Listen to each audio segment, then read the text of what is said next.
아버지 하나님, 이제 말씀 앞에 섰습니다.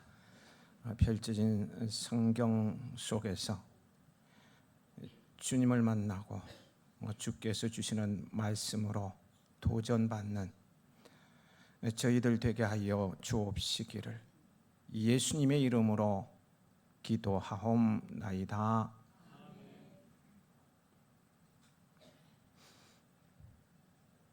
지난 7월 18일에 대법원에서 동성부부, 동성애죠. 동성부부 건강보험 피부양자 인정 판결이 있었습니다.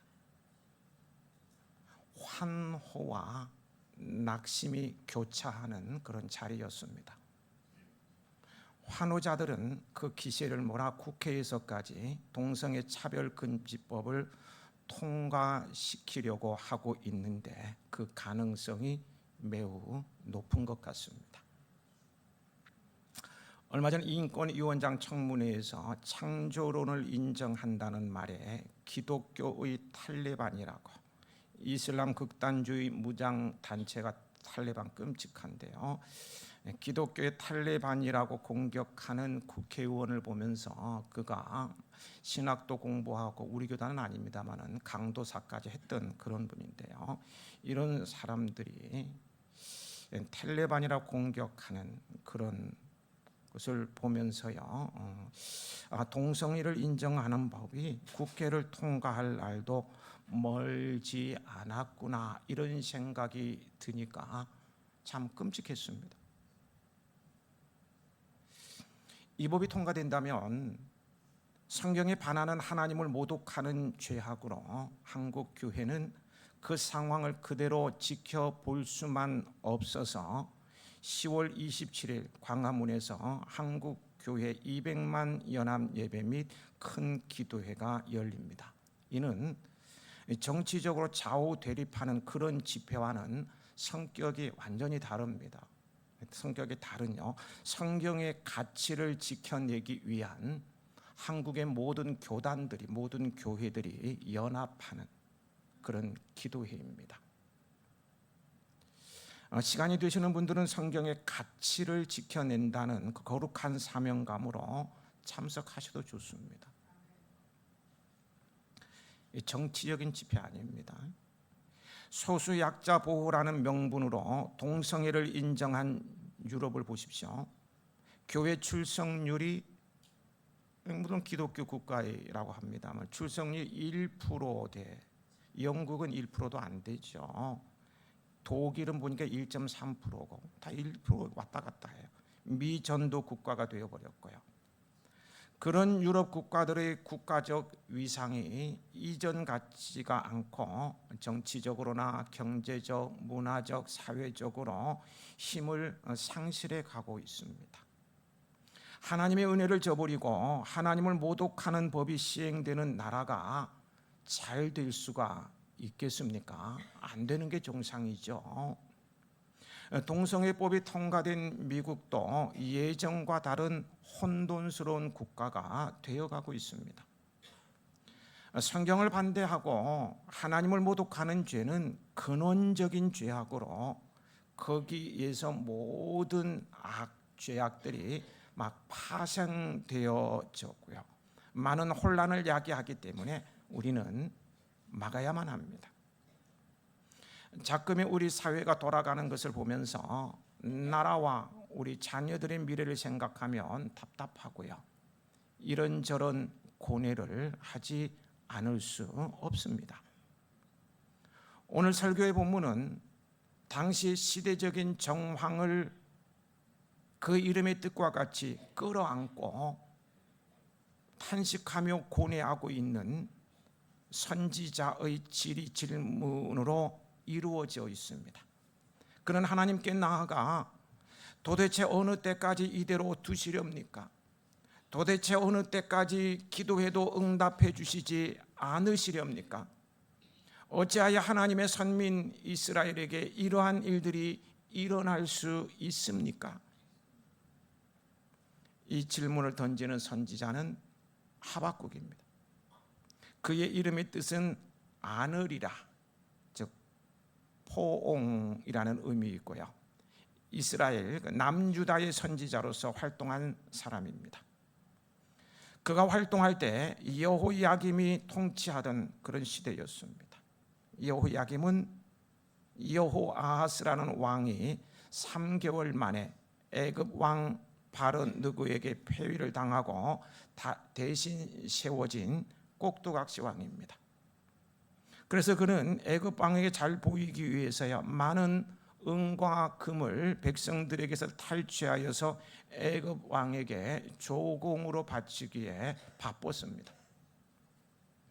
여호야김은 나라가 어려운 가운데서 강한 자에게 굴욕적인 모습을 보이고요, 백성들을 위로하커녕 백성들에게는 자신의 궁전을 짓게 하고요, 어마어마한 궁전을 짓게 하죠. 그리고 무제한 피를 많이 흘리게 한 왕입니다. 이러한 왕의 때에 활동한 선지자가 하박국인 것입니다. 하박국 선지자는 왕은 왕대로, 백성은 백성대로 패역한 모습을 보고 그런 왕과 백성을 그대로 놔두시는 하나님께 의문을 제기하며 질문을 합니다. 이 시간 하박국 선지자가 제기하는 의문을 살펴보면서 우리 자신들의 모습을 볼 수 있기를 원합니다. 본문에 제시되고 있는 하박국의 고뇌는 두 번 다 어느 때까지, 어찌하여로 표현되었습니다. 이 두 단어는 하박국이 고통하고 있는 문제의 진원지입니다. 어느 때까지 이런 고통스러운 국면이 계속되겠으며 어찌하여 이런 일들이 일어나고 있는 것입니까? 하는 질문인 것입니다. 2절에 보면 하박국은 여호와여, 내가 부르짖어도 주께서 듣지 아니하시니 어느 때까지리까? 라고 항변하고 있어요. 내가 강포로 말미암아 외쳐도 주께서 구원하지 아니하시나이다 라고 덧붙입니다. 강포는 요즘 말로 묻지마 폭력입니다. 무서운 세상이 되고 말았다는 거예요. 외쳐도 라는 말은 우레라는 말이 그 뿌리가 되고 있습니다. 하박국의 외침이 우레, 이 천둥과 같았다는 거예요. 천둥의 소리는 안 들리는 데가 없잖아요. 땅 끝까지 들리지. 그렇게 이는 그의 절박한 심정을 담고 있는 것으로, 얼마나 시대적인 상황이 견디기 어려웠으면 이러한 표현을 사용했을까라는 생각을 갖게 돼요. 하박국 선지자가 너무 간절하게 하나님께 부르짖었던 것입니다. 하박국은 지금 이 나라가 이렇게 가서는 소망이 없다는 사실을 절감하면서 필사적으로 하나님께 천둥과 같은 소리로 부르짖고 있는 거예요. 언제까지 보고만 계시겠습니까?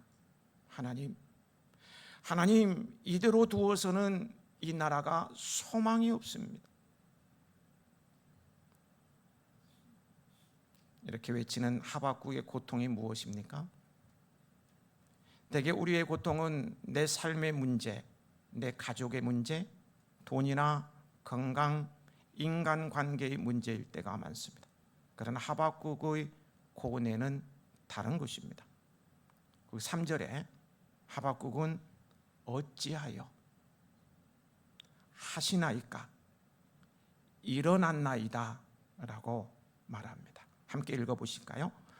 어찌하여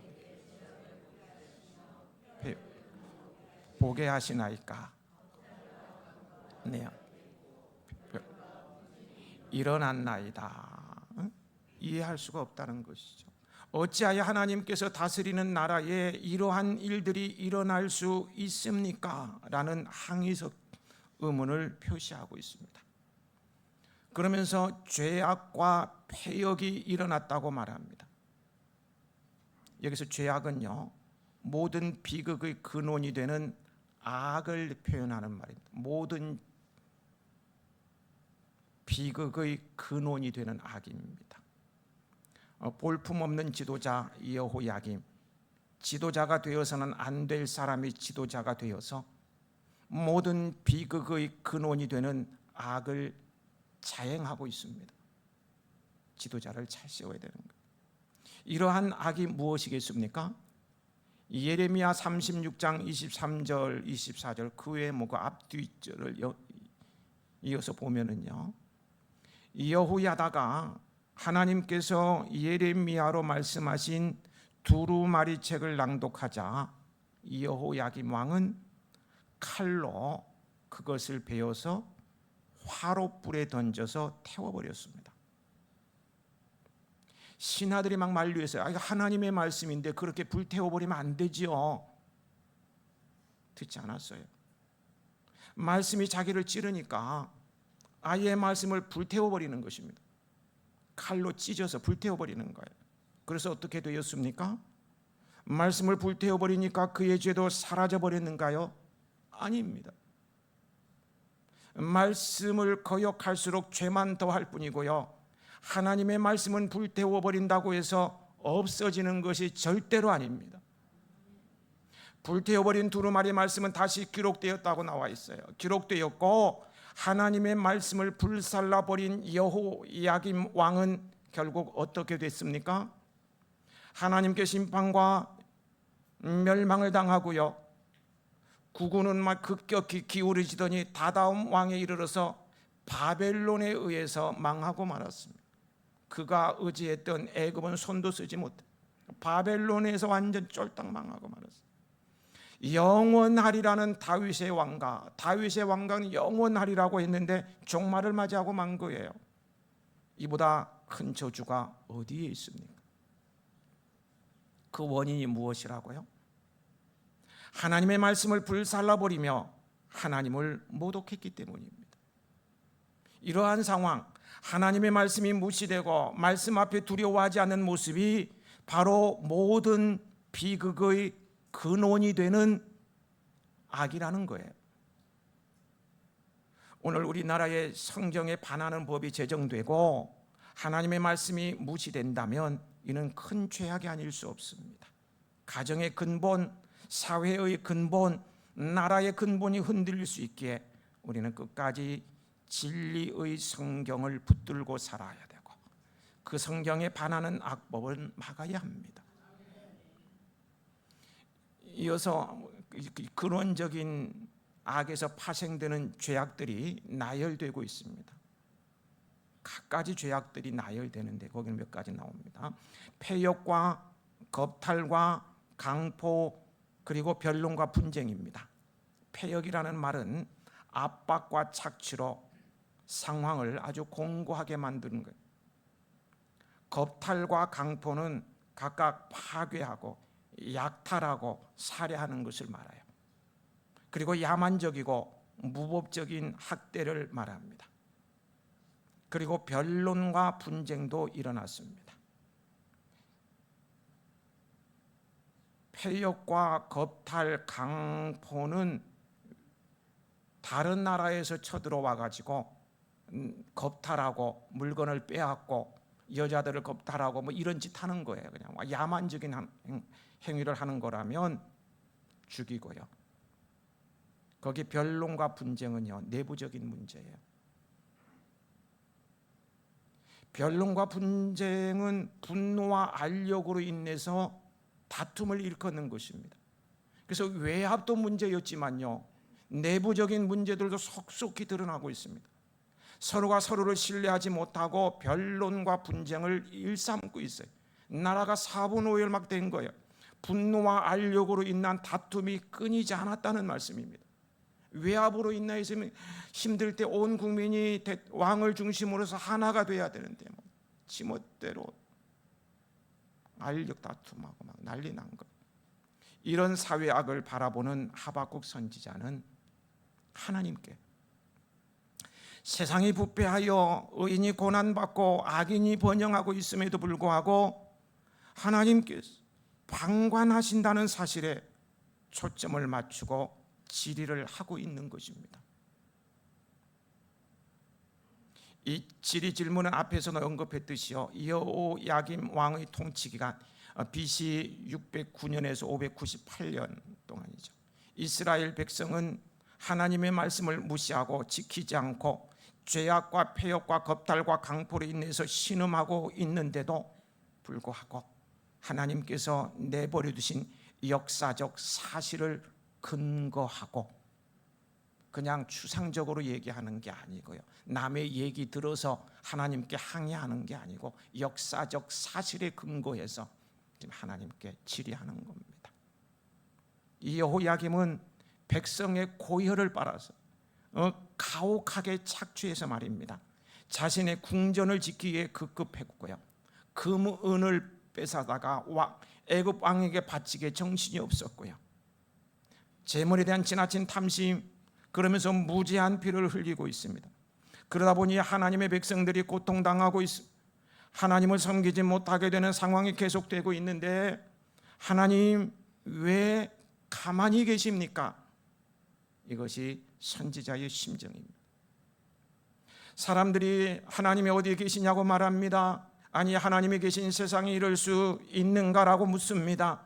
그런데 왜 하나님 가만히 계십니까? 하나님 왜 도대체 왜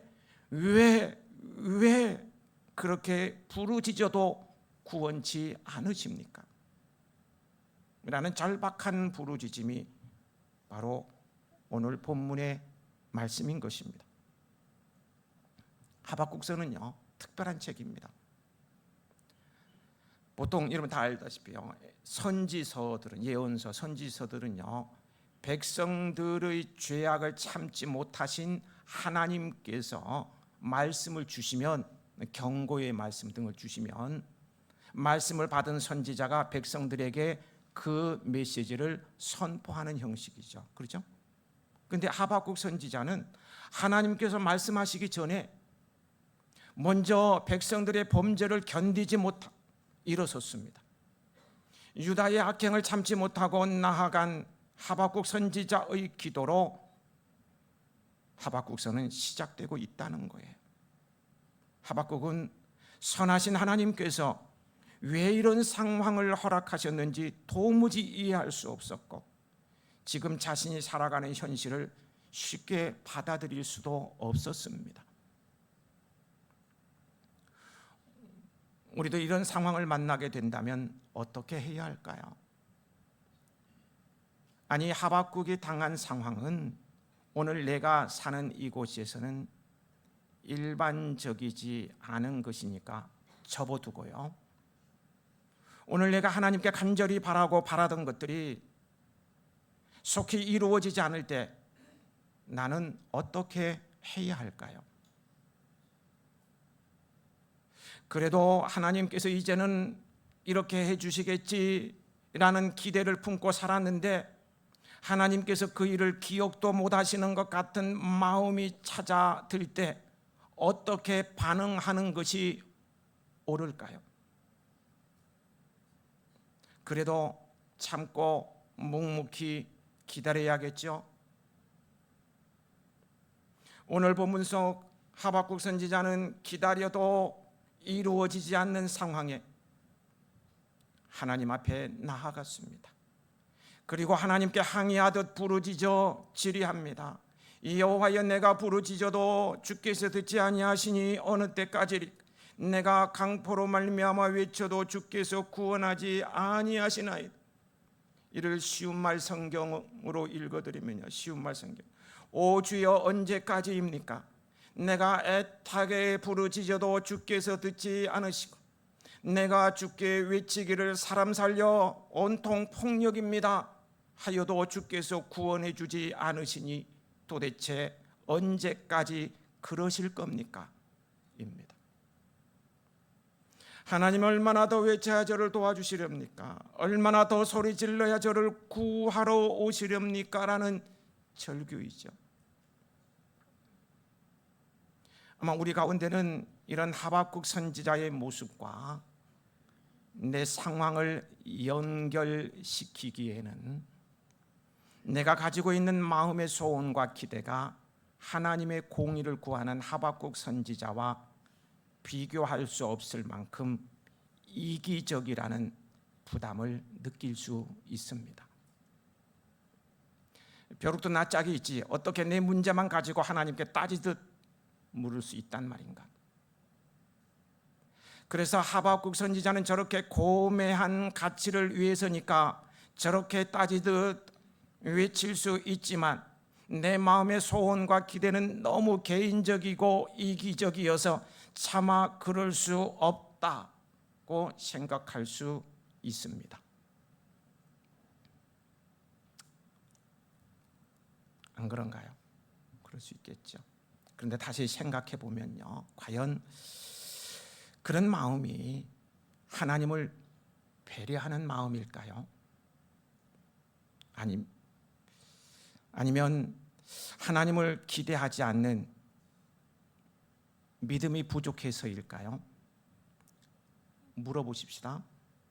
솔직히 답해 보십시오. 솔직히 답해 보자고요. 이 세상을 살아가는 동안 내가 하나님께 구하는 기도에서 개인적이고 이기적인 요소들이 없이 기도하는 것이 가능하기는 한가요? 솔직히 답해 보시라. 다시 한번 말씀드릴까요? 이 세상을 살아가는 동안 내가 하나님께 구하는 기도에서 개인적이고 이기적인 요소들이 없이 기도하는 것이 가능하냐는 거예요. 예수님께서 겟세마네에서 기도하실 때 먼저 꺼내신 기도의 제목이 무엇인지 아십니까? 내 아버지여, 만일 할만하시거든 이 잔을 내게서 지나가게 하옵소서였습니다. 개인적인 고통을 피하고 싶다는 거예요. 그 십자가의 고통과 수모를 당하고 싶지 않다는 거예요. 개인적인 바램, 욕심이 먼저였습니다. 하나님 공이 내세우지 않았어요. 개인적인 욕심 피하고 싶어요. 나 십자가 지고 싶지 않아요. 개인적인 바람, 욕심이 먼저였어요. 물론 그런 욕심을 이기시고 그 잔을 마시기 위해 예수님께서는 땀방울이 빗방울이 되도록 부르짖으며 기도하셨습니다. 하지만 예수님께서도 육신을 입고 계시는 동안은 그런 마음을 표현하기도 하셨던 거예요. 그렇다면 말입니다. 나의 기도가 하나님의 영광과 그분의 이름과 뜻을 위한 기도보다 내 힘으로 감당하지 못할 시험과 고난, 마음의 절박한 소원으로 시작하는 것이 오히려 자연스럽지 않을까요? 그래서 예수님께서도요, 제자들에게 기도를 가르쳐 주시면서 지지난주에 우리 주기도문 말씀을 상고했잖아요. 주시면서 사람을 향한 인간적인 기도를 가르쳐 첫 번째가 일용할 양식에 대해서 기도하라고 하시지 않았습니까? 지극히 개인적인 먹고 사는 나의 문제를 가지고 기도하라고 주님께서 가르치셨어요.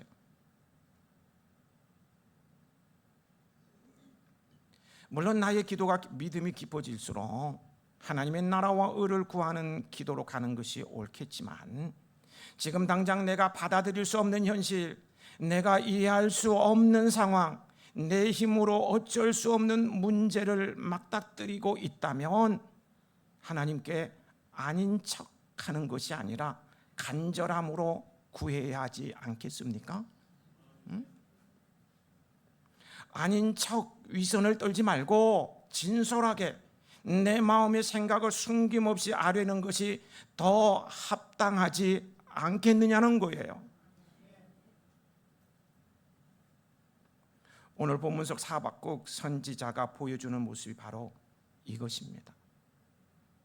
하나님의 선하심을 믿고 기다리다가 더는 견딜 수 없게 되었을 때 하박국 선지자는 믿음이 견고한 척 가만히 있기보다는 더는 견딜 수 없는 자신의 깊은 마음을 하나님께 꺼내어 놓은 것입니다. 하나님께 부르짖어서 하나님의 주의를 끌고 응답을 받아낸 거예요. 그리고 그 결과 하박국 선지자는 여전히 하나님을 기대 믿음을 잃지 않을 수 있었습니다. 오히려 더 견고하게 하나님을 신뢰할 수 있었어요. 이것이 믿음으로 사는 삶의 모습입니다. 여러분, 세상에서 제일 강한 사람이 누굴까요? 따라하시죠. 나. 여러분 각자. 여러분 강하시죠? 어떻게 강합니까?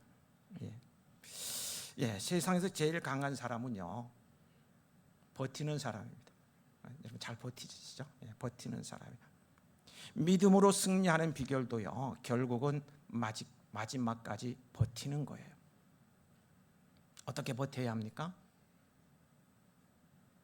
묵묵히 꽁 하면서 버티는 게 아니고, 그러면 쏙병 터져 죽어. 어떻게 해요? 지난 금요일 엊그저께 애낙고래 시간에 말씀입니다. 애낙고래 시간에 오신 분들에게만 들려준 말씀을 이 시간 또 반복하면 그분들은 손해가 아닌가 모르겠네. 좀 억울하다는 생각이 들어요. 애낙고래 나오세요. 예. 어떻게 버텨야 하느냐? 그냥 참면 쏙병 터져서 죽을 수밖에. 잘 견디는 자가 강한 자인데요, 이기는 자인데 어떻게?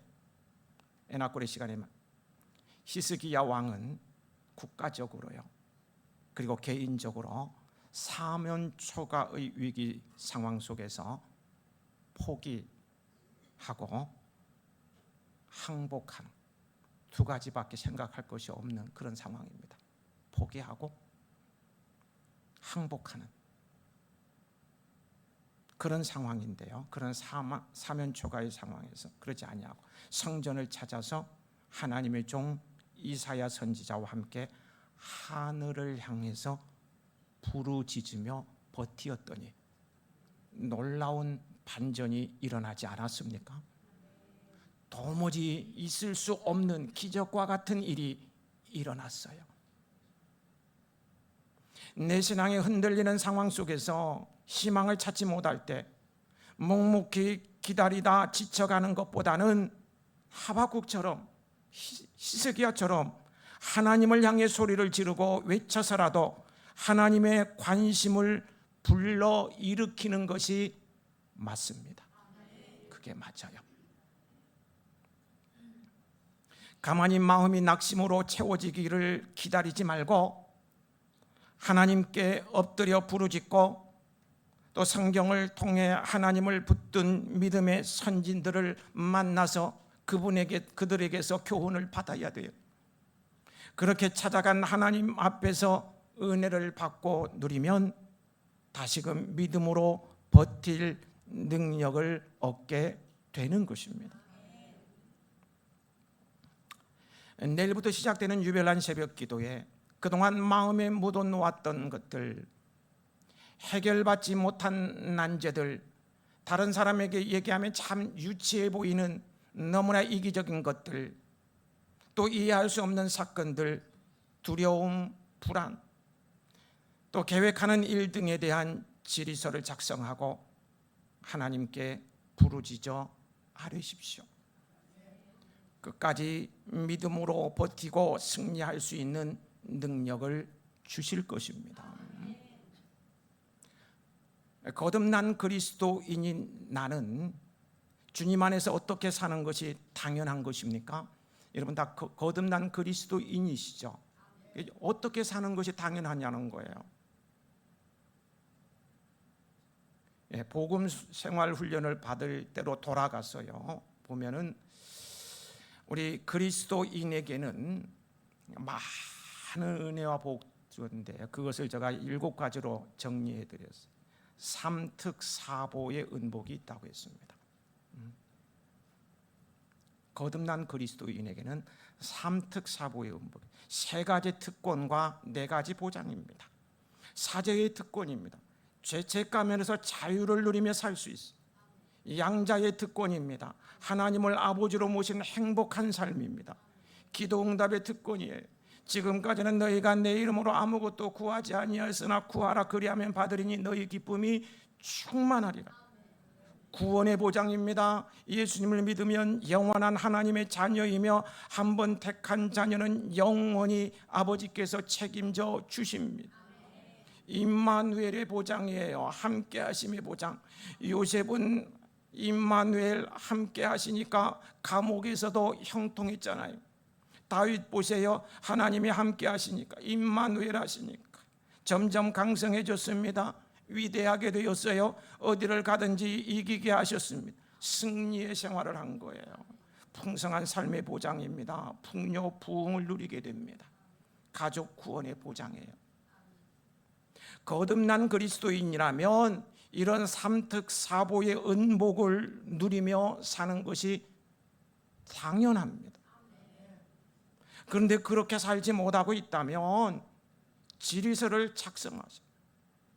하나님, 내가 예수를 믿는 그리스도인인데 왜 삼특사보의 은복을 누리지 못하고 이렇게 쩔쩔매며 헤매고 있습니까?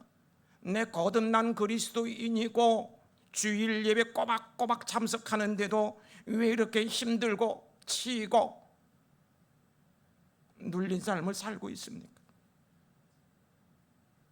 지리서를 작성하라는. 그리고 어떻게 살 것인가? 어떻게 살면 좋겠습니까? 살 것인가에 대한 고민을 지리서에 담아 보십시오. 하박국에 답이 있습니다. 하박국에 답이 있어요. 내일부터 그 답을 찾아 나서십시오. 2차 대전이 끝나고 얼마 되지 않았을 때의 실화입니다. 한 부인이 식료품 가게에 와서 성탄절 만찬에 아이들을 먹일 수 있을 만큼만 식료품을 달라고 했습니다.